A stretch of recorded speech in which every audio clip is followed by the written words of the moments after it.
Okay, well, Anne, thank you so much for being here. And my name is Maki, and thank you for the time to be in this interview. Thank you. Thank you for Well, interviewing me. yeah, thank you so much for being here. And my first question for you actually is, how did literature and the work of other female writers who have also gone through breast cancer help you understand and overcome your illness? Oh, I mean, this is a great question because I'm a reader first, even before I'm a writer. And as soon as I became ill, the first thing I wanted to do was go to the library and to see what the experiences of other writers had been with illness, see what the experience of other women writers, especially, and thinkers, how they had confronted the specter of illness and cancer in particular. And so the book starts out with this kind of account of these women and their writing on purpose, because that gives the structure for my own thoughts, especially how my experience differed from the experiences that came before me. Exactly. And I think I absolutely loved the prologue. It was beautiful, and I thought it was so interesting to see that difference in the way you think. And so, speaking about the language that we use, like, how important is it to emancipate ourselves from the technical language that doctors use, and the disease and the implication it has on the emotional and psychological aspect of humans and patients? Well, I mean, and this was part of what I had to confront when I became ill, because I found the language of cancer to either be a set of confusing obfuscations of reality, and then there were these infantilizing modes of speech too, which had often been created, I think, by patients themselves. But when confronted with them, they seemed ugly and inadequate. So in this, it seemed like the task of a poet, right? It's like this is the invitation for the poet, is the one to come in with new language to begin to understand the world. Exactly. No, I love that way of viewing it.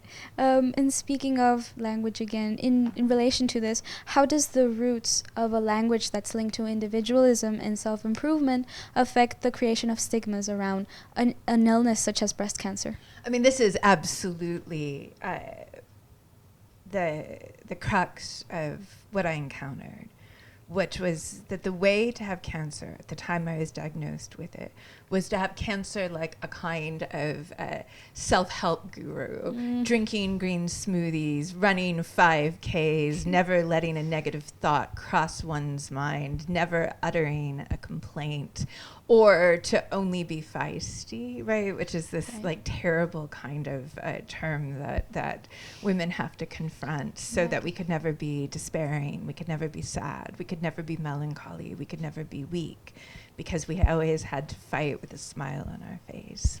So this language of toxic positivity was precisely what I encountered from the moment of diagnosis, even with friends who should have known better. That was people who had a critical account of society, were afraid that somehow I would make myself worse if I confronted what they saw as the force of difficulty or of darkness in the illness. Wow. And well, in relation to the female writers we were talking about, Kate Millett, for example, told us that personal is political, and even 50 years after this, the idea does not lose its validity, its actuality.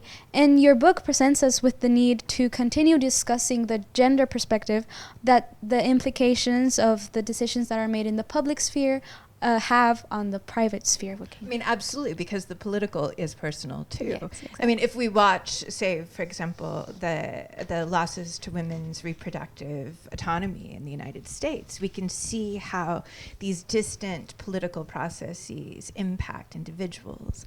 So it is in the United States with a for-profit healthcare system that is unlike anything humanity has ever known, right? That these decisions, which might seem very distant from our daily lives as we try to move through them, at the moment of crisis, impact us with devastating power, and sometimes creating fatal situations for us. I think, to me, that this sense of a feminist political responsibility cannot simply be that the personal is political, but that the political realm is one in which we must all participate, the political and social realm. moving into these topics of the economic system and political system, what this economic model of neoliberalism that has generated the precariousness that we can see in the public health system, the United States and in many other places, and has exacerbated the consequences of social inequality, which you mentioned in your book. In this context, what are you suggesting to us that we have to add to the gender perspective and not limit ourselves to class, because economic policies ultimately affect women differently? Well, right. I mean, it's not just gender, it's also race, because in the United States, inequality is often distributed via racial inequities, which have long and painful and difficult history in the United States. And in cancer, it is no different. In medical treatment, it is no different. So gender, race, class, even where people are from. So if you're from rural areas versus wealthy urban ones will affect the way that medical life takes its shape. And so I think that the analysis has to be one that is never monocausal. There's not just one source of the inequalities, but it has to take the long view of history and the complex view of society, which is also, as a writer, so difficult to do. And I cannot say that I can fully understand the world with all of the different machinations that go into it. But at least the attempt to begin to try to see the world that way is the attempt that I hope I made. In the book, absolutely, I agree. And speaking of the consequences that this type of system has on society, it apports to the tearing of society and from a capitalist system that reinforces and depends on the constant competition between people. I mean, this is the thing which, growing up in the United States, this ethos of competition was drilled into us from the moment we entered school, if not before. So the America of football games and pep rallies and endless war and capitalist competition, the sense that the weak deserve whatever happens to them and that the rich and powerful have somehow done something to inherit all that money, right? Like that somehow that God himself chose the victors in society and chose the victims. This is an ideology that we grow up with. And so it is no surprise when we get sick that some people think of the dead as those who did not fight hard enough, or the survivors as the victors in some cosmic battle, right? There's the deserving survivors. But this is repulsive. Anyone who has ever lost anyone to a serious disease knows that they didn't lose the person for lack of will to live. And so trying to move past the social ideologies that I grew up with was part of the struggle of the book, too, and part of the struggle of cancer itself. And speaking more about your literature and the work, how has the work of other writers helped you understand your illness? But I want to know, how has writing itself helped you, or writing this specific project help you? So to be honest, I don't know if it helped me, because writing is painful and it is not always easy, and it is definitely not always therapeutic. And so I think sometimes we have the idea that if we write something down, we're exercising our demons. I think my experience is perhaps more like I was raising them, right? Like I was opening the door to them. Yeah. And so I always tell people to be careful that when we write about difficult experiences, it does have a different effect on us. Now, the ability to transform individual experience into solidarity around the world, right? To meet others with similar experiences and to have conversations has been one of the great gifts of my life. But the process of writing the book was very difficult for me, and I did not know if I was going to be able to finish it. Wow. Well, I'm glad we have the book. I'm glad you're here right now. And thank you for that and for sharing your story. And specifically talking about this issue of illness and social inequality and the competition we were mentioning before. Between this and people and the discourse that we see sometimes in social media that imposes sort of ideal models of life on us. This is also now linked to mental health problems. How important is it to make this visible and to politicize it? Yeah, I mean, I think that there is a way in which all of these things are already completely visible to us. But what we're confronted with is like a lack of modes of understanding what it is we see. So we may be able, when in questions of mental health, certainly for empathetic people, like we can tell that the others suffer, that other people are suffering, that people, at least in the sort of present condition of the world, can feel unhinged and can feel anxious or sad. But being able to put together our immediate impressions of what we see with a kind of larger political and even philosophical framework is where the challenge lies, which seems to me the like complicated challenge issued for activists, for writers, for artists, for culture workers, for healthcare workers, that we all have to come together and say, well, we can see the suffering, and now how do we connect it together into a system of action and a system of wise recognition of the state of the world? Any idea how we could do that? Well, part of this just has to do with material conditions. When we live in a world with such inequality, there is no fixing ourselves as individuals. So I might prosper one day, right? But I don't truly prosper when I am in a world full of such pain. And a world which is like a foolish world, like a world of nonsense inequality, like a kind of inequality that is in no way acceptable and in no way logical, right? And so part of what has to happen is working together to change material conditions. I was just in New York City, where the inequality to me is the starkest place on earth.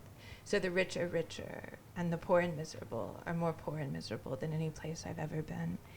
And I couldn't help but think how simple and easy certain modes of relief could be for those who suffer, and how completely difficult they are for people to get.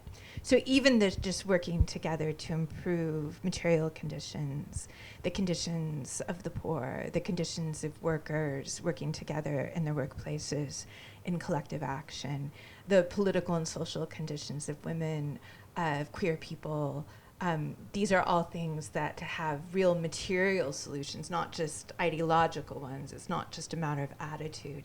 It is in fact like a matter of things that we need, that the world has, and that must be distributed more fairly. Completely. And well, moving back to your book, it was the book was published a few years ago, and since then it has been read by thousands of people, and it even won the Pulitzer Prize. Congratulations for Thank that. Amazing.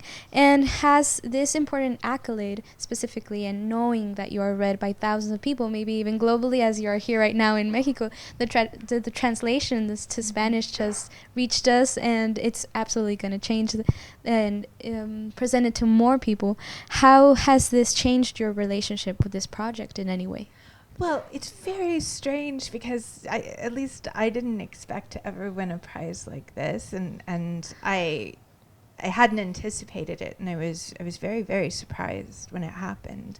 And in some ways it's quite difficult because it sets something up between you and everyone else. Like, you know, it sets you off in a way that is not necessarily good for a writer, or at least not good for me as a writer, because I like to imagine that I'm writing out of the common experience of humanity, and this becomes burdened when you start carrying prizes around with you, that people don't maybe see you in the same way that you had always seen yourself. But the good thing that came from it is, in fact, that the book became more international. I've met more people. I have exposure to writers and thinkers and journalists and other parts of the world.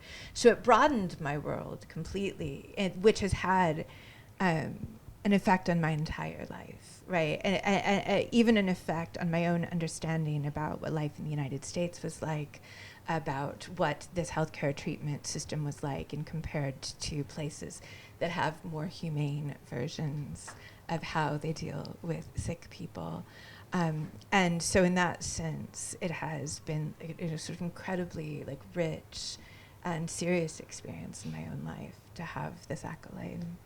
I'm glad that you have been enjoying this part of your life. You deserve it completely. And speaking about that, well, how have you been feeling here in Monterrey, in Mexico? What has caught your attention about interacting with Mexican readers? Have you been able to interact with So I readers? love Mexico. It is just really one of the most enchanted places that I've ever been in the world, and I always come back here whenever I get the chance. It's my first time in Monterrey, and mostly I just keep looking at the mountains because they're so dramatic and stark and beautiful, and this bustling, powerful city inside of this like amazing landscape. And so I think it's still taking me something to wrap my mind around what I'm seeing here in Monterrey. But I feel very privileged to be here. I'm glad you're enjoying it. Has anybody like told you the names of all the mountains and No, stuff? I have not. They each have names. That's something you need to know. Yes. Okay, all right. This is good to know. We'll be talking about that. But for now, thank you so much for being here, for taking the time to do this interview. It was a pleasure to meet you, to speak with you, to hear you. Thank you so much. Thank you. Excellent questions. Thank you. Thank you.